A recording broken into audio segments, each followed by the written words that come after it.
Bonjour, je suis très heureux de vous accueillir aujourd'hui sur le site de la région Provence-Alpes-Côte d'Azur pour cette émission spéciale de Face aux citoyens, une émission qui fait suite aux attentats dramatiques qui ont eu lieu à Paris début janvier et une émission au cours de laquelle nous allons questionner la notion de citoyenneté telle qu'elle est perçue aujourd'hui en France par les jeunes, dans les écoles, dans les quartiers, dans ces quartiers que même nos gouvernants aujourd'hui considèrent comme oubliés. On a entendu dans la bouche du Premier ministre le mot d'apartheid. On va en parler, on verra si c'est un mot qui est fort comme le disent certains. On entend d'autres personnes parler de ghetto par exemple. Nous allons questionner ces mots aujourd'hui, nous allons essayer de voir ce qu'il y a derrière en essayant de préciser ces notions, en essayant d'analyser la réalité qu'ils recouvrent. Effectivement, le 11 janvier, la France s'est réveillée devant une situation que les travailleurs sociaux, les enseignants, les gens qui sont sur le terrain connaissaient bien depuis déjà plusieurs années. Une partie de la population française a du mal à se reconnaître dans un destin commun, a du mal à se sentir faire partie d'une communauté nationale. Alors pourquoi ce sentiment ? Quelle est l'ampleur de ce phénomène ? Comment est-ce qu'il a pu se développer ? Comment est-ce qu'on pourrait tenter de le réduire ? C'est ce genre de questions que nous allons aborder aujourd'hui avec nos invités en deux temps. Deux petits débats dans cette émission. Le premier qui va être consacré à l'école, à ce qui se passe dans les écoles et à comment vivent les jeunes dans les écoles, et un deuxième débat, une deuxième partie qui sera consacrée plutôt à ces quartiers qui se sentent oubliés par la République. Nous avons à nos côtés, à côté de nos invités, un dessinateur, Fatih Bourayou, qui est le fondateur du Festival de la caricature de l'Estac, qui va nous accompagner pendant nos débats, et nous verrons de temps en temps ses dessins sur l'écran, et Fatih pourra aussi, bien sûr, quand il le veut, prendre la parole. Avant de commencer, je voudrais me tourner vers Michel Vauzel, président de la région Provence-Alpes-Côte d'Azur. Vous nous accueillez donc ici dans cette magnifique villa Méditerranée. Vous avez souhaité que ce débat existe sur le site de la région. Est-ce que vous pouvez nous expliquer pourquoi et quel a été votre objectif en organisant cette rencontre ? Et je crois que tout simplement, après ce que la France a vécu et les Français le 11 janvier, il y a eu un moment de grande émotion. Le peuple est descendu dans la rue sans pancarte autre que « Nous sommes tous Charlie ». Et la République, d'une certaine manière, est rentrée chez elle, parce que loin de l'image qu'on donne trop souvent de la politique, qui finit par blesser la démocratie et fait le lit des partis extrémistes et d'extrême droite notamment, il était utile de pouvoir répondre à la question qui se pose maintenant. Et maintenant qu'on a eu ce moment d'émotion nationale et républicaine, qu'est-ce qu'on fait ? Et là, on a tendance à se tourner vers les responsables politiques. Or, je crois qu'aujourd'hui, les responsables politiques n'ont plus, comme disait Clémenceau des militaires, il disait « la guerre est quelque chose de trop difficile pour la réserver aux seuls militaires ». Et je crois qu'aujourd'hui, la politique est devenue trop difficile pour la réserver aux seuls hommes et femmes politiques. Il faut donc que chacun, chaque jeune, chaque citoyen s'interroge en disant « voilà, moi, ce que je pense, c'est ce qu'on a appelé depuis longtemps la démocratie participative. Mais aujourd'hui, c'est la République qui est en question. Elle est rentrée chez elle, comme je l'ai dit, pas tout à fait encore à l'école. Et l'éducation nationale a naturellement, nous avons à nous interroger sur le rôle de l'éducation nationale. Mais la République est rentrée chez elle, et c'est à chacun d'entre nous de dire comment nous voyons la forme nouvelle que doit prendre la société face à la mondialisation, face à la twitterisation de la vie politique, qui empêche les gens de prendre le temps de réfléchir. Et cette résistance, c'est que chacun, par les réseaux sociaux, par les cafés philo, par toute une forme très, très souple de discussion et d'échange, eh bien, on construit ce qui va fortifier, rendre sa force et sa puissance à la démocratie et à cette forme particulière de république qu'est la République française, notamment avec la valeur de la laïcité. Voilà pourquoi j'ai souhaité qu'après le 11 janvier, ce soit tout un peuple de jeunes qui placent de l'espoir dans l'avenir et qui sont notre espoir pour nous tous, répondre et que ce ne soient pas les seuls hommes politiques ou le seul président de la République qui soit chargé d'apporter une réponse à une grande question. Eh bien, nous allons commencer tout de suite à nous interroger ensemble, d'abord sur l'école. Et pour introduire notre débat sur l'école, je vous propose de regarder un petit film qui a été tourné à Arles dans une classe de philosophie du professeur Pierre-Jean Memmi, où on voit effectivement des élèves qui discutent et qui parlent entre eux des préoccupations actuelles. J'ai choisi une classe de STI, donc de sciences technologiques industrielles, parce que c'est des gamins qui, à l'intérieur même de l'institution, sont en général encore plus privés de la parole que d'autres classes, d'autres séries. Je vous laisse la parole. Les valeurs de la République. Ouais, vas-y, ce que tu veux. Les trois principales, c'est liberté, égalité, fraternité. Ouais. On avait l'impression que toute la France, elle était touchée, mais vraiment de l'intérieur. Donc du coup, nous, on a... Enfin, les discussions, le sujet principal, ça tournait, c'était Charlie, quoi. Le dessin, c'est quand même quelque chose qui me plaît beaucoup. C'est quelque chose que je pratique assez souvent. Et le fait qu'on puisse tuer pour ces choses-là, ça m'a paru impossible. Les événements, ils ont été assez violents, donc moi je suis restée toute l'après-midi bloquée sur mon ordi à vérifier toutes les infos, les journaux. On aura peut-être fait avancer Rémi tout à l'heure, qui va se faire le porteur de ça. Vas-y. Dans la société, des fois, on leur laisse pas forcément le droit de faire ce qu'ils veulent. D'accord, ok. Mais ce qui nous unit encore plus sont nos différences. Bravo. Et là, il a raison. On n'avait pas tous le même point de vue au début, justement, on a pu en parler. Avant d'en discuter à ce cours de philo, j'avais déjà une bonne position, mais j'avais peur d'en parler. Chacun pouvait donner sa version, son ressenti. En parler en philo, ça m'a quand même aidé à réfléchir là-dessus. Est-ce que tu te sens libre en cours de philo ou pas? Ok. S'il n'y avait pas de différence entre nous, ouais. Il n'y aurait pas de valeur. Mais pourquoi n'aurions-nous pas besoin de valeur si nous n'étions pas des sujets pensants? Je ressors de ce cours avec une meilleure façon de penser, une meilleure compréhension de ce qui nous entoure, de la vie en général. Moi j'adore ce cours, depuis que je fais de la philo, ma façon de penser, c'est plus trop la même. Enfin, j'arrive à prendre du recul sur certaines choses. Il y a de la citoyenneté, il y a des valeurs, etc. On n'en a pas du tout parlé de ces valeurs. Ces valeurs, elles serviraient à quoi? Qu'on puisse vivre ensemble. Ouais. Continue, creuse. Je suis pas pour être pessimiste, mais je suis plus tenté à dire que ça évoluerait vers le bas. Il y a beaucoup de gens qui ont commencé à mettre la vérité à leur sauce, à penser mal, on pourrait dire. Et je pense que ça va continuer comme ça. Les meilleures solutions pour le moment, c'est quand même, oui, de communiquer, d'éviter de laisser agir sa haine tout le temps. Et c'est déjà bien. On peut toujours avoir de l'espoir quand on voit les rassemblements qu'il y a eu suite à ça. Le nombre de gens qui s'est rassemblé, on peut avoir que de l'espoir en voyant qu'on a été autant à être touchés. Ce que j'attends là en ce moment, c'est qu'on réitère ce que l'on vient de faire. Et ce que l'on vient de faire, c'était quoi? C'était donner la parole à des jeunes.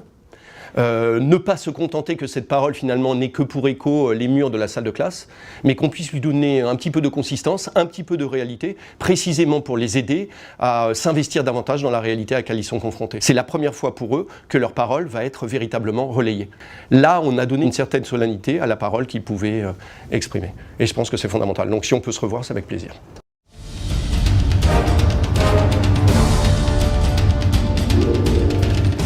Vous êtes aussi professeur dans une section technique à Carpentras, dans le lycée Fabre.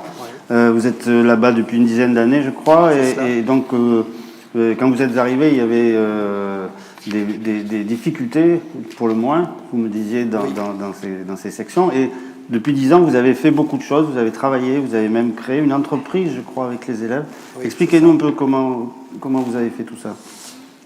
Donc il y a une dizaine d'années, quand on est arrivé, mon collègue et moi, on a repris une section qui était un petit peu en perdition, qui était laissée à l'abandon, qui était remplie avec des jeunes qui avaient choisi plein d'autres orientations, sauf celle-là. Donc c'était un petit peu par défaut. Donc on a réfléchi, on a cherché des moyens d'entreprendre des choses, de pouvoir les mettre en valeur. Et donc à cette époque-là, il y avait un dispositif qui était financé par la région qui s'appelait Entreprendre au lycée, auquel on a participé 3 années consécutives, on était primés à chaque fois, qui nous a permis de créer une association d'élèves, une mini-entreprise qu'on a pérennisée, qui nous a permis de valoriser, de faire fructifier leur travail. Alors, Qui existe encore qui aujourd'hui? existe encore aujourd'hui, oui, oui. Et qui nous permet de récolter l'argent de leur travail. Ils travaillent pour des particuliers, pour des entreprises, et qui nous permet de financer pour partie un voyage à Paris qu'on fait tous les 2 ans. Voilà. Et qui est l'occasion de les emmener à l'Assemblée nationale et au Sénat. Voilà. Donc l'éducation à la citoyenneté, on le fait voilà, par le réel. En les faisant participer à la production collective de quelque chose qui sert Voilà. à la communauté, Voilà. à la collectivité. Voilà, donc la valeur fondamentale, c'est le travail. Ouais. Hein, voilà, on ne peut pas attendre et réclamer, donc on est dans l'action, et après on a le résultat. Et donc j'imagine que les réactions qu'on a vues un peu partout après les attentats, dans votre section, j'imagine que le dialogue est passé un petit peu comme on a vu que ça se passait à Arles. Ouais. Oui, ils ont été très touchés, très meurtris, quoi. Ouais, ouais. Alors je vais demander à Émilie Amat, qui est donc dans la classe de Monsieur Lenormand, du point de vue de l'élève, comment tu ressens ça? Après, ça nous a tout choqués. On était, quand ça s'est passé, le lendemain en cours, on regardait toutes les informations sur les ordi. Enfin, on était vraiment touchés. Après, dans notre lycée, on est toujours... je sais pas comment... Ce que vient de dire, ce que vient de dire Monsieur Lenormand, ce que vous faites, la production d'un bien commun, comment c'est quelque chose qui vous intéresse à vous, élèves, vous êtes impliqués là-dedans? Oui, de produire des choses nous-mêmes, que ça rapporte à des clientèles et ça nous récompense en faisant des voyages pour aller au Sénat, des trucs comme ça. Ça concerne combien d'élèves, Monsieur Lenormand? Vous travaillez avec... Donc on a la filière complète à Fabre, ça aussi c'est une chance. Donc c'est des demi-sections, donc 15 élèves. 15 seconde, première et terminale. Voilà. Et après, une bonne partie d'entre eux va poursuivre par un BTS, toujours à Fabre. Voilà. En industrialisation des process mécaniques. Et on verra tout à l'heure un de vos anciens élèves qui a fait aussi d'autres choses. Oui. On en reparlera. On reste justement dans les enseignants. Madame Caroline Chevet, vous êtes prof de philo, vous, à Saint-Exupéry, au lycée Saint-Exupéry à Marseille. Un peu la même question. Vous produisez rien avec vos élèves, mais comment ça se passe dans le dialogue avec eux? On ne produit rien, mais on essaie quand même de les transformer. Je crois que ce qui était intéressant dans le reportage qu'on a vu, c'est que plusieurs élèves ont dit je pense différemment maintenant. Et je crois que ce qui est important, c'est que dans les cours, alors en cours de philosophie, mais ailleurs aussi, les élèves puissent comprendre qu'ils ne sont pas obligés de donner une opinion tout de suite, d'avoir une position. Et notamment quand il y a des événements comme ceux qu'on a connus, une des sources de tension et de stress chez les élèves, je crois que ça a été le sentiment qu'ils devaient se positionner. Et le temps du cours de philosophie, moi j'ai essayé de faire ça avec mes élèves, leur dire mais on peut prendre le temps d'abord de comprendre ce qui s'est passé, de quoi on parle. Ils ont énormément de questions parce que ce sont quand même de très jeunes gens et ils ne comprennent pas immédiatement tout ce qu'ils entendent. Donc essayer de décaler, de repousser un peu le moment où ils vont pouvoir prendre position. Et entre-temps, donc essayer de leur donner des outils pour exprimer de manière plus nuancée des points de vue qui pourraient être un petit peu taillés à la hache dans un premier temps, d'avoir les éléments pour comprendre. Je crois que c'est ça. Vous avez vécu les situations comme on a entendu, nous on n'est pas Charlie Non. Et le recteur a communiqué à ce sujet dans l'académie. Ce qu'on a pu appeler des incidents, ça a concerné une quinzaine d'élèves sur plusieurs centaines de milliers d'élèves dans toute l'académie. Donc il faut relativiser, c'est ça que vous dites? Oui, et puis c'est certainement pas ça le plus important aujourd'hui. Le plus important, c'est ce qu'on peut faire avec l'immense majorité des élèves qui formulent des choses plus ou moins réfléchies, plus ou moins intéressantes, mais ce qu'on comment on peut les aider à transformer ça, à enrichir cela pour que ça devienne... Mais la liberté d'expression, c'est aussi pouvoir dire « je suis pas Charlie », non? Oui, c'est même le sens. Dire « je suis Charlie », ça suppose d'accepter que certains ne sont pas Charlie. Et ça passe bien dans l'école, enfin, dans votre lycée ça... Je crois que ce qui est important de rappeler aux élèves, c'est que la liberté d'expression, elle existe, mais dans un cadre, celui de la loi, et que la loi limite la liberté d'expression, mais pas plus. C'est-à-dire qu'il n'y a rien d'autre que la loi qui limite la liberté d'expression, y compris dans la classe. Et je crois qu'une fois qu'on a posé ce cadre-là avec les élèves et qu'on leur explique ce que la loi interdit et ce qu'elle autorise, du coup un cadre est posé qui leur permet de dire toutes sortes de choses, y compris des choses que parfois on n'aurait pas vraiment envie d'entendre, mais dans la mesure où ça ne contrevient pas à la loi, ils ont le droit de le dire. D'accord. Et c'est aussi un matériau précieux pour les amener ensuite à formuler éventuellement autre chose. Donc vous dites qu'il n'y a pas... sous couvert de tenir un dialogue, d'avoir un vrai échange avec les élèves, il n'y a pas tant de problèmes que ça finalement.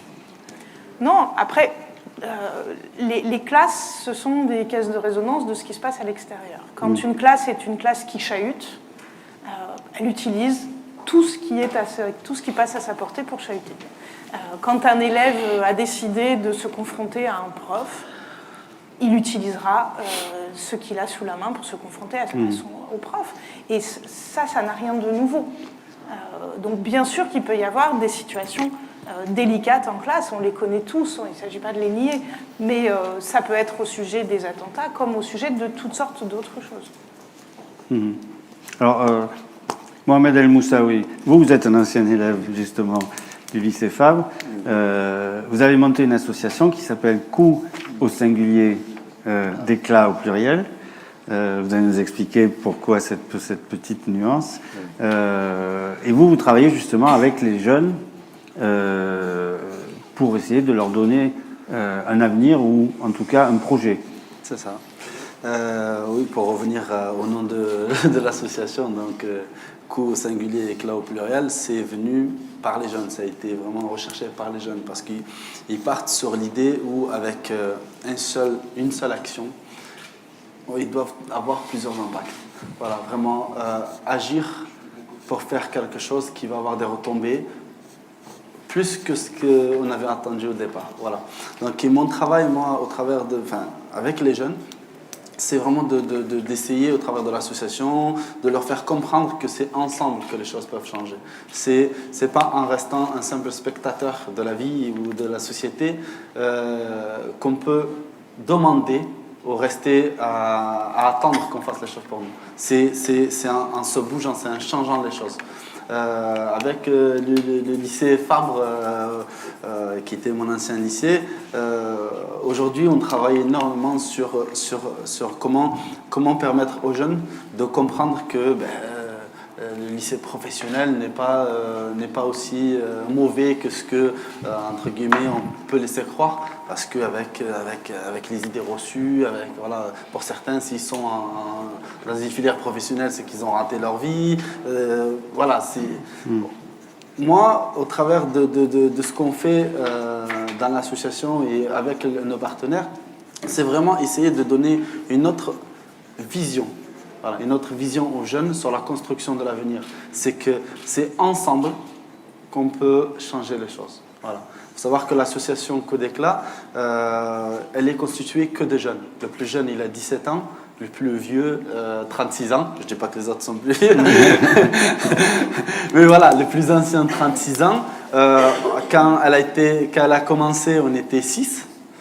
Elle est née à Carpentras. Aujourd'hui, on est sur 26 villes différentes. On est 1680. 1680. 400 sur la région PACA.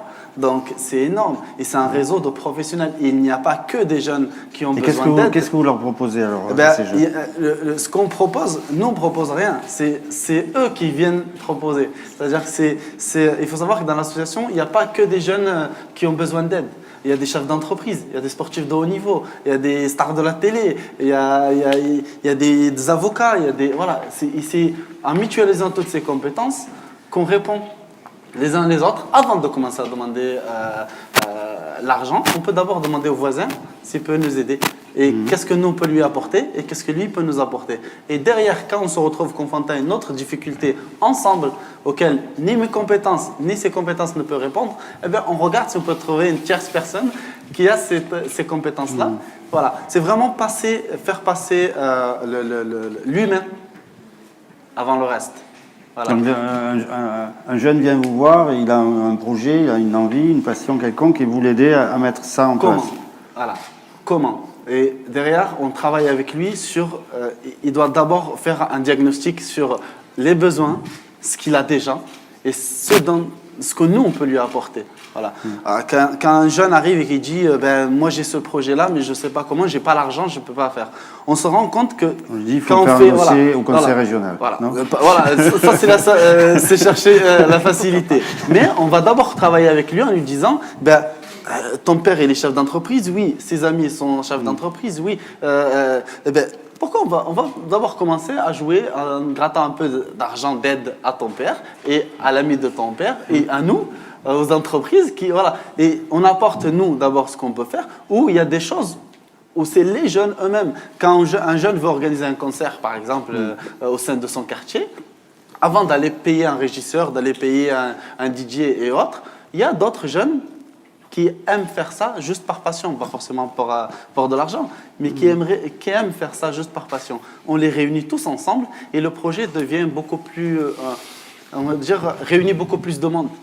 Il est plus seul à faire ce projet-là, mais chacun de son côté va apporter une petite pierre à l'édifice pour faire quelque chose de grand, mais quelque chose qui va leur apporter une satisfaction personnelle parce que le projet vient d'eux, mais ça va aussi apporter une satisfaction à la société qui va en bénéficier.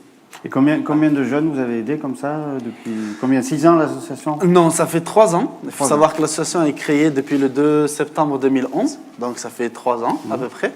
À savoir qu'en l'espace de 1 an et demi, 69 jeunes on peut signer un contrat de travail au travers des partenaires qui sont aussi membres de l'association. 54 qui avaient quitté le cursus scolaire parce qu'on travaille énormément aussi avec les établissements comme Fabre, comme Victor Hugo, sur Carpentras, comme Louis Pasteur, sur Avignon, sur le décrochage scolaire. Essayer d'intervenir dans les classes et parler aux jeunes que leur plus gros ennemi, c'est eux-mêmes. C'est ni les terroristes ni les autres, mais c'est eux-mêmes. C'est d'abord travailler sur comment ne pas se laisser manipuler par qui que ce soit, ni les extrémistes, ni qui que ce soit, mais apporter une certaine vision positive de la vie, une certaine vision beaucoup plus constructive, non seulement pour eux, mais pour les autres aussi. Voilà, c'est leur dire que si vous voulez évoluer dans la société, faire évoluer votre société, il faut d'abord évoluer soi-même. Et pour évoluer soi-même, ça passe par la formation, ça passe par l'éducation, ça passe par le dialogue, ça passe par la personne qui ne pense pas du tout la même chose que moi, mais avec qui je peux échanger et avec qui je peux dialoguer et construire ensemble. Toujours à l'échange, au dialogue, exact, au c'est partage. très important. Si moi je me contente de juger quelqu'un de loin, sans jamais aller vers lui, je vais continuer à le voir comme un ennemi. Et quand je vais vers lui, je vais comprendre pourquoi lui pense comme ça et pas comme ça. Et une fois qu'il m'a donné ses arguments, ma vision change. Parce que je vais trouver peut-être qu'il avait raison, que j'étais assez con pour me rester enfermé dans mes idées. Voilà. Donc c'est un peu le travail qu'on essaye de faire avec les jeunes. C'est vraiment leur permettre d'aller voir ce qui se passe ailleurs, parce qu'on travaille au travers de la mobilité aussi internationale avec d'autres partenaires, comme ici sur Marseille, il y a Eurocircle, il y a Piste Solidaire, etc. On essaye, au lieu d'apporter, de chercher à créer au sein de notre association quelque chose qui existe déjà, de pousser les jeunes à connaître ce que les autres font. Voilà. Okay. Ramener les jeunes aux associations existantes déjà et faire en sorte que les associations puissent avoir un accès facile aux jeunes. Je reviens à vous tout à l'heure. Oyniki, est-ce que j'ai bien prononcé? Parfait. Merci. Vous êtes directrice des Francas. Tout à fait. Des Bouches-du-Rhône. Vous êtes aussi dans la formation, justement. Vous formez des gens pour intervenir. Alors, expliquez-nous en 2 mots qu'est-ce que c'est que les Francas, à quoi ça sert. Je vais essayer. Et après, vous nous direz ce que vous faites dans le quotidien. Alors, les Francas, c'est une fédération d'éducation populaire qui existe au niveau national et sur le département depuis 70 ans. Nous intervenons dans des écoles, dans les centres de loisirs avec des actions éducatives. Nous formons effectivement des animateurs, comme vous avez dit, et puis on accompagne aussi des collectivités dans la définition des politiques éducatives. Alors, formation, oui, des animateurs, que ce soit des animateurs professionnels ou que des animateurs volontaires, par le biais, par exemple, du BAFA, qui est une formation citoyenne soutenue par le conseil régional, où c'est souvent pour la première fois à 17 ans, les jeunes se retrouvent dans un cadre différent, en dehors de la famille, où il y a une réelle mixité entre garçons et filles, qui viennent de partout, de quartiers, de la campagne, de la ville, et qui sont ensemble pendant 8 jours ou 6 jours pour élaborer des projets, pour échanger, des fois se discuter aussi, mais surtout agir ensemble. Et après, ils seront sur le terrain, ils vont être responsabilisés, ils vont avoir des groupes d'enfants qui doivent animer. Et alors, sur le terrain, est-ce que vous êtes confronté à ce dont on parle depuis tout à l'heure, donc ces problématiques d'avenir pour les jeunes, le fait qu'ils se sentent exclus, qu'ils aient un problème pour se projeter, pour avoir une vision personnelle? Est-ce que c'est quelque chose qui est réel pour vous dans votre quotidien? Ça fait quelques années qu'on ressent effectivement parfois ce décalage sur une partie des jeunes, pas tous parce qu'il ne faut pas non plus généraliser, une partie des jeunes qui sont dans comme vous avez dit, dans ces ghettos, on appelle parfois dans les ghettos, où il n'y a plus de service public, où ils se retrouvent seuls, souvent avec un centre social ou des associations qui essayent d'agir pour apporter le plus possible pour ces jeunes-là. Oui, parfois, eux, ils se retrouvent confrontés à des difficultés et ils se coupent du monde. Et quand on a ces jeunes en formation, on se rend compte que leur cadre de référence, c'est vraiment le quartier. Et qu'ils ne s'autorisent pas forcément de sortir de ce quartier-là. C'est toujours intéressant de découvrir quand on fait des stages BAFA dans les quartiers nord de Marseille, quand on décide dans le cadre du programme d'aller visiter des musées ou des bâtiments, voir un peu ce qui existe, prendre des transports en commun. Alors déjà, effectivement, parfois c'est un peu galère parce qu'en termes de transport, parfois il faut 1 heure pour arriver à centre-ville. Et puis, c'est des jeunes qui ne s'autorisent pas à entrer dans un musée parce qu'ils ne connaissent pas, parce qu'il ne fait pas partie de leur quotidien. Donc c'est vraiment une découverte, une ouverture vers autre chose. Il y a une culture qui s'ouvre à eux, qu'ils essayent plus ou moins aisément comprendre et se l'approprier. Et donc vous êtes en contact avec combien de jeunes en moyenne? C'est plusieurs centaines qui sont formés tout au long dans l'année. Après, des jeunes dont on parle, il n'y a pas plusieurs centaines quand même. Oui, d'accord. Alors, moi, j'entends des gens qui disent tous qu'ils font des choses, des expériences intéressantes, tout ça se passe bien. Donc, pourquoi on a des problèmes, alors, finalement, à votre avis? Alors, je ne peux pas trouver... Enfin, je ne suis pas sûre que ce que je vais dire, c'est valable. J'ai des bribes d'éléments de compréhension parce qu'on est sur le territoire, on connaît vraiment le public et on voit aussi des points forts et des points faibles. Il existe beaucoup d'initiatives soutenues parfois par le pouvoir public ou pas forcément. Les difficultés aussi qui existent, c'est qu'aujourd'hui, ces initiatives ne sont pas forcément mises ensemble. L'idée d'avoir un projet éducatif sur un territoire, c'est mettre autour de la table tous les acteurs éducatifs, que ce soit les parents, que ce soit les enseignants, que ce soit des éducateurs, que ce soit des animateurs, les citoyens qui ont envie de s'impliquer dans l'éducation, et réfléchir pour avoir une vision collective et mettre en synergie tout ce qui existe. Mais bien évidemment, ça ne suffit pas.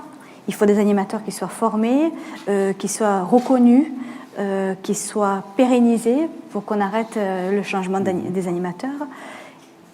Mais, mettre en synergie des politiques, une vision, Michel Vauzel, ça c'est le boulot des élus, non?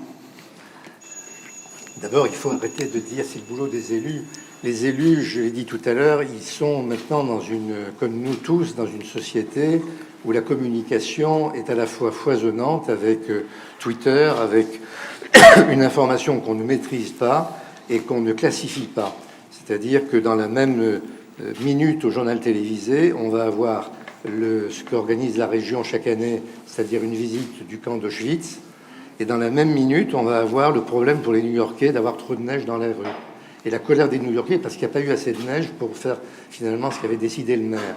Donc comment voulez-vous que quelqu'un qui arrive de son travail, s'il a du travail, et qui voit le mélange Auschwitz et la neige à New York, et puis ensuite une histoire mondaine dans le Midi ou ailleurs, ou sur la Côte d'Azur, comment voulez-vous que les gens comprennent ce qui se passe?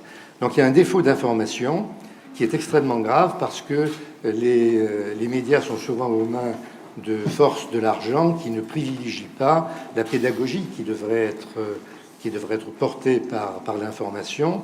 Et donc, on a une désinformation qui fait que, ou bien on est pressé de dire quelque chose sans avoir le temps de réfléchir. Alors, c'est très grave quand on est président de la République ou Premier ministre et que vous êtes sans arrêt soumis à des questions où vous devez répondre dans la minute. Vous faites allusion à quelque chose en particulier? Non. Quitte 2 jours après, je critiquerai certainement pas le président de la République, parce que, bon, mais pour une raison, mais quitte à dire 2 jours après, on s'est trompé, on n'avait pas réfléchi, mais on était dans l'urgence, il fallait répondre tout de suite parce qu'on était interpellé sur Twitter. Oui, il faut que les dirigeants aient le temps de réfléchir, mais il faut que les citoyens aussi aient le temps de réfléchir.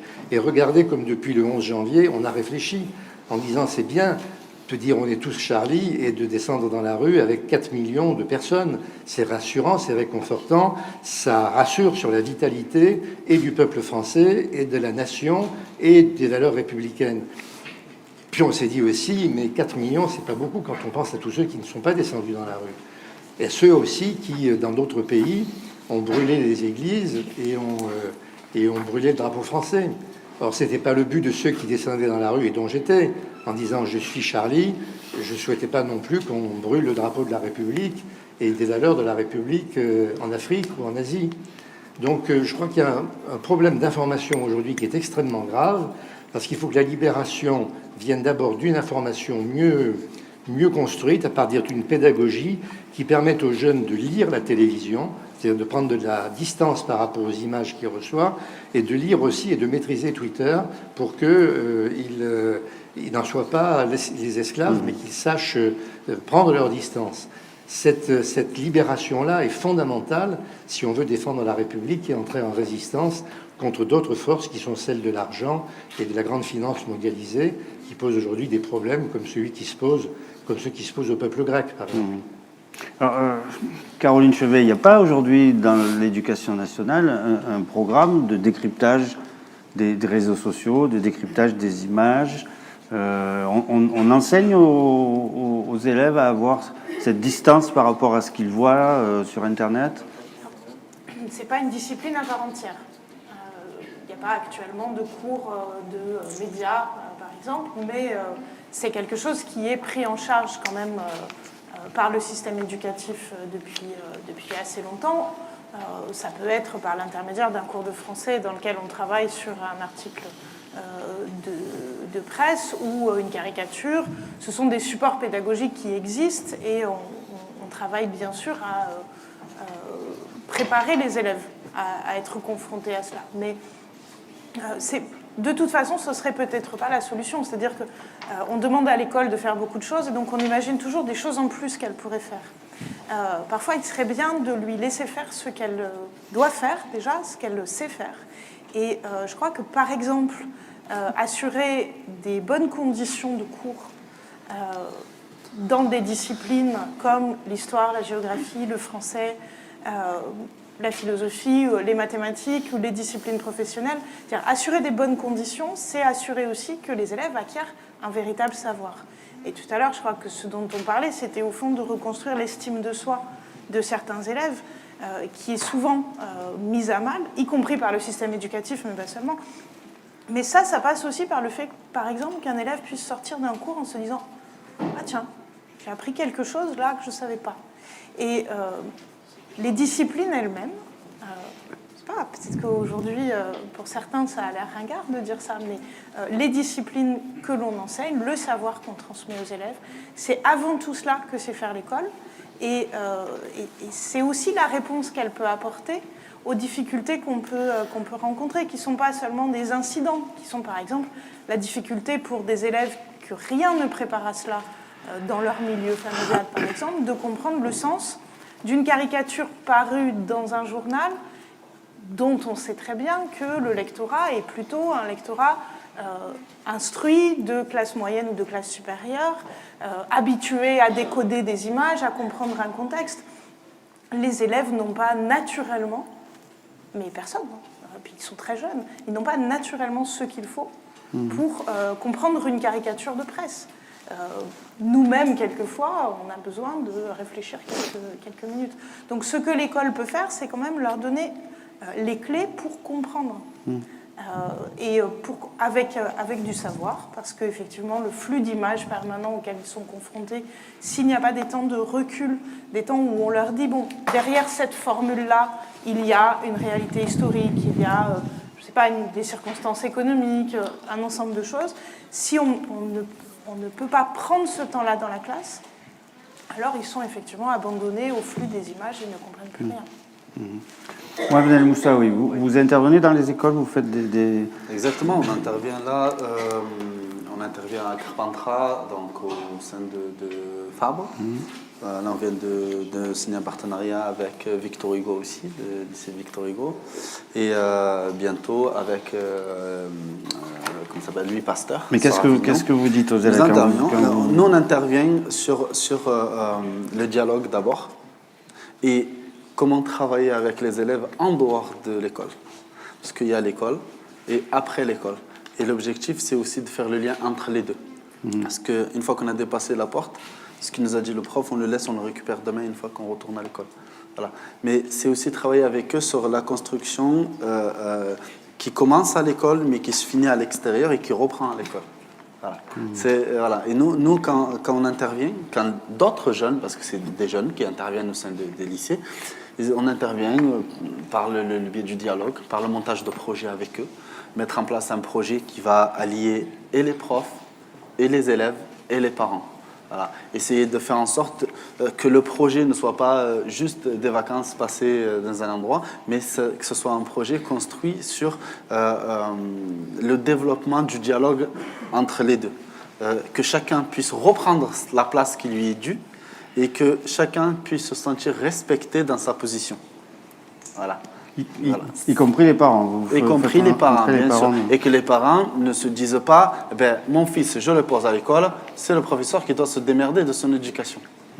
Si mon fils n'est pas bien éduqué et qui fait le waï à l'école, c'est la faute du professeur qui ne sait pas très bien donner son cours.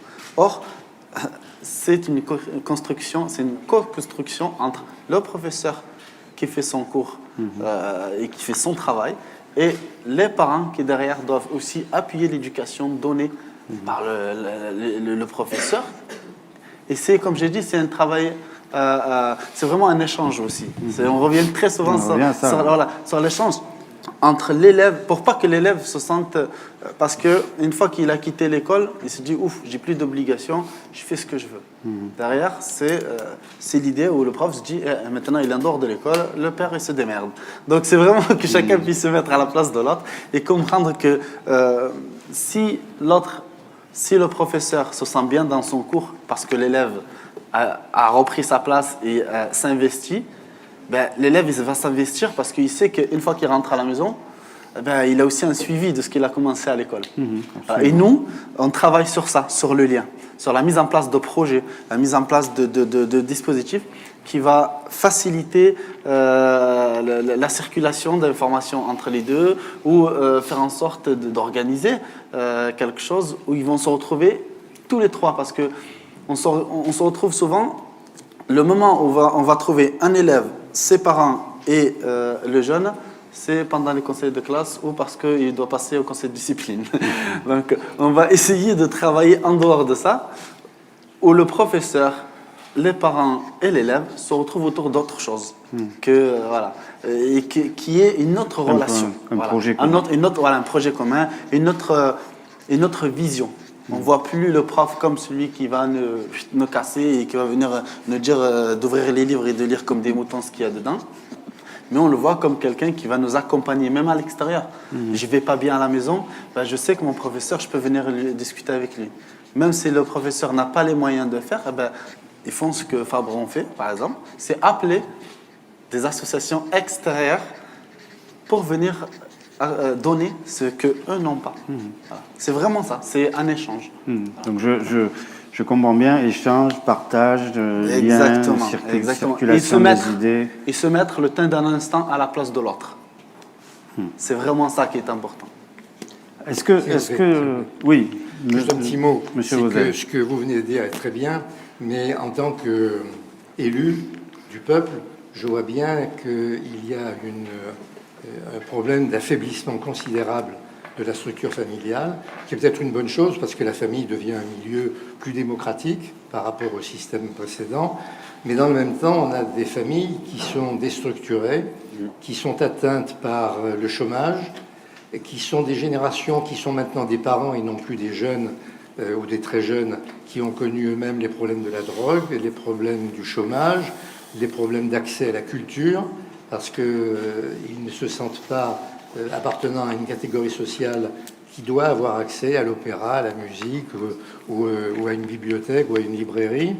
Et donc ces familles sont incapables, elles aiment leurs enfants, mais elles sont incapables de jouer leur rôle. Et comment peut-on demander à des parents qui n'ont pas reçu une éducation, je ne parle pas d'instruction, je parle du mot d'éducation qui est très différent. Et quand je dis qu'aujourd'hui, il n'y a plus l'éducation nationale, ce n'est pas l'instruction publique, c'est très ambitieux. On ne peut pas demander aux enseignants de remplacer les parents, c'est pas possible. Donc ça crée une crise générale de la société, avec des parents qui n'ont plus les moyens, ils aiment leurs enfants, mais encore une fois, ils ne peuvent pas jouer leur rôle. On demande aux enseignants de le jouer, ils ne peuvent pas jouer ce rôle. Et donc ça amène ce déséquilibre qui est un facteur de crise extrêmement violente en ce moment, avec des jeunes qui sont en souffrance. On emploie un peu ce terme pour n'importe qui, mais vraiment là, il y a une vraie souffrance. Et c'est là où, on ne peut pas laisser passer l'après 11 janvier sans apporter à l'éducation nationale, par une reconstruction républicaine, le service civique, d'autres idées encore, pour permettre à cette société de rouvrir ses portes à toute une catégorie de population qui est restée dans son quartier, qui n'est pas descendue en disant je suis Charlie, parce qu'ils ne sont pas Charlie, ils ne se sont pas sentis Charlie. Et il faut faire très attention à ça, c'est qu'aujourd'hui, il faut qu'on pense à ceux qui ne sont pas descendus dans la rue, qui souffrent et à qui on doit tendre la main. Et c'est facile de le dire, après il faut le faire. Et c'est là où il faut faire de la démocratie participative, parce que les hommes politiques responsables n'ont pas les moyens de répondre. Oui, ça doit être l'affaire de chacun. Toutes les strates de la société Absolument. doivent intervenir, les chacun doit essayer d'apporter associations, ses les solutions. enseignants. Et je pense que les associations, tout ce qui crée du lien, qui évite l'isolement peu à peu d'un enfant ou d'un adolescent qui va être en souffrance, tout ça c'est très important. C'est ce que vous faites, c'est très très important. Ok. Est-ce que des gens veulent réagir dans la salle, poser une question?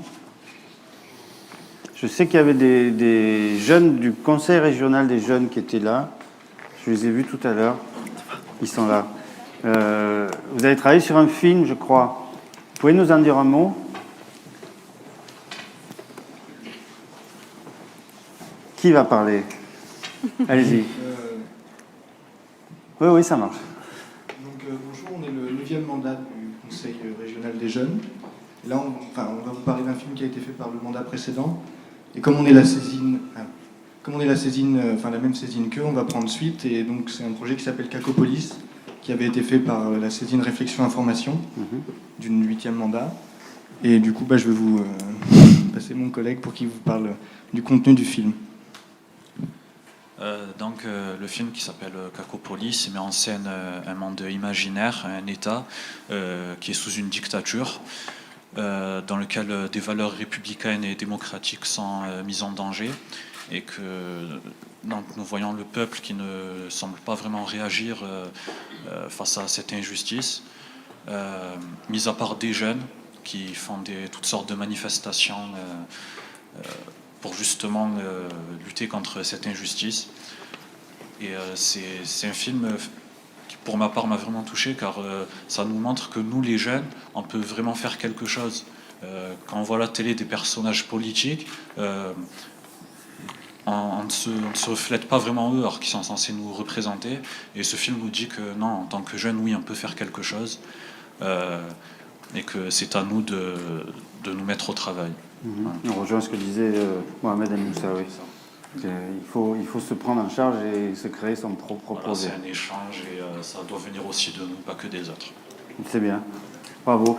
Hugues Lenormand, le projet en cours pour vos élèves, c'est quoi? Vous êtes sur quoi là? Ah, je vais vous prendre de court. Oui. Les projets, il y en a plusieurs. Alors, celui qui est pérennisé, c'est le voyage à Paris tous les 2 ans qu'on fait. Après, avec l'association Au coup d'éclat, on est sur un séjour à la neige là. Alors, ça ne concerne pas mes élèves de techniciens d'usinage, c'est sur d'autres sections. Mais voilà, on travaille quand même ensemble. Voilà. Donc là, le projet il est construit avec un professeur d'art plastique, justement, qui va consister à permettre à une classe qui est reconnue difficile de partir avec 2 de ses professeurs et qui est censé par la suite venir et après le séjour raconter le séjour au travers des dessins et au travers de l'art. Donc chacun va essayer d'exprimer ce qu'il a ressenti durant ce séjour, voilà, avec sa passion. Merci. Merci à tous nos intervenants pour cette première partie. À tout de suite.